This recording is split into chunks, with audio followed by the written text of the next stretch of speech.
मेघालय के छोटे से गांव दहल बगान में रहने वाली ये लेडीज पेड़ के पत्तों से सिंगल यूज कटलरी बनाती हैं जो इजीली बायोडिग्रेडेबल है। पर आप सोच रहे होंगे ये कौन सी नई बात है, ये तो काफी सालों से यूज होती आ रही है। एक्चुअली जो पत्तल हम यूज करते आ रहे हैं वो इतने मजबूत नहीं होते और कोई भी सब्जी या लिक्विड आइटम कैरी नहीं कर पाते।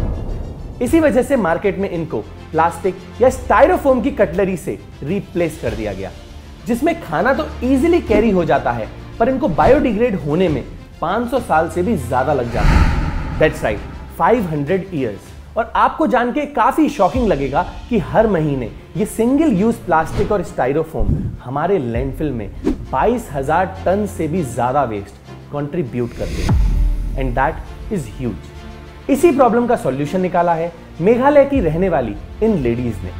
मैं मिजित आर मराठी मेघालय के देहाल बगान गांव में रहती हूँ। हमारे गांव में मर्द के साथ साथ औरत लोग भी घर चलाने के लिए काम करती हैं। मैं मार्केट जाके लकड़ी और सब्जी बेचती हूँ और सुबह से शाम तक पूरा दिन वैसे ही निकल जाता है और पैसे की कमाई नहीं होती थी और मर्द लोग भी उतना नहीं कमाते थे, तो घर चलाने में काफी प्रॉब्लम होती थी। और फिर इस गांव में एक ऑर्गेनाइजेशन से वर्षा जी आई और उन्होंने 2 चीजें नोटिस की।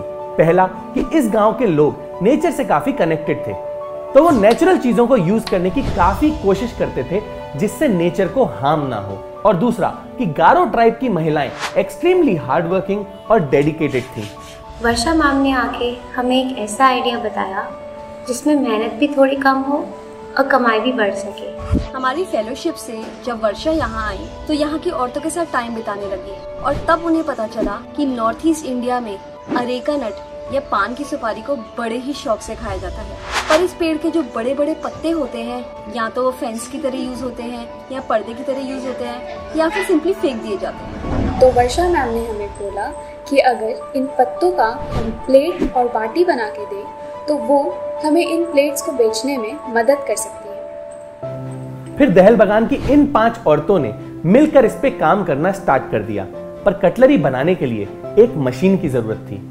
अब मशीन के लिए तो पैसे नहीं थे हमारे पास, तो हमने बैंक से लोन लिया और एक मशीन खरीदा। मशीन से भी बनाने में शुरू में थोड़ी दिक्कत हुई, बट थोड़ी प्रैक्टिस के बाद हमने कुछ प्लेट बनाए और उसे बेचने के लिए वर्षा मैम को दे दिया। इन प्लेट्स और बोल्स को जब हम मार्केट लेके गए तो वहाँ पे लोगों ने इन्हें बहुत पसंद किया।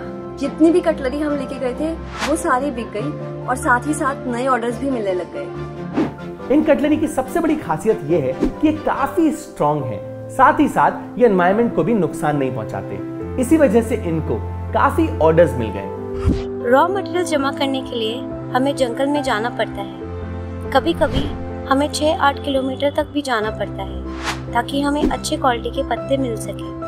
उसके बाद जमा किए गए पत्तों को हम 6-8 दिन तक सुखाते हैं और उन्हें सुखाने के बाद साफ किया जाता है। आखिर में इन पत्तों को मशीन में दबाकर शेप दिया जाता है और पैकिंग के बाद ये डिस्पैच के लिए रेडी हो जाता है। 2018 में स्टार्ट हुए इस इनिशिएटिव को गो गारो का नाम दिया गया, जिसमें आज तक ये महिलाएं 10,000 से भी ज्यादा बायोडिग्रेडेबल एंड सस्टेनेबल प्रोडक्ट्स बना चुकी हैं और अलग अलग जगह पे भेज चुकी हैं। और इनकी एक और इंटरेस्टिंग बात यह है कि इनकी पैकेजिंग भी इको फ्रेंडली है। इन कटलरी को बेच के जितना भी पैसा आता है वो दीदियों के अकाउंट में जमा करवा दिया जाता है। कुछ दीदियाँ इस पैसे से घर का सामान खरीद पाई हैं, बच्चों के लिए कपड़े और बुक्स खरीद पाई हैं और कुछ ने तो जानवर भी खरीद लिए हैं। इस बिजनेस का रिस्पॉन्स देखते हुए गांव के यंग लोग भी काफी इंस्पायर होने लगे और उन्होंने डिसाइड किया कि वो इस कंपनी का मार्केटिंग संभालेंगे।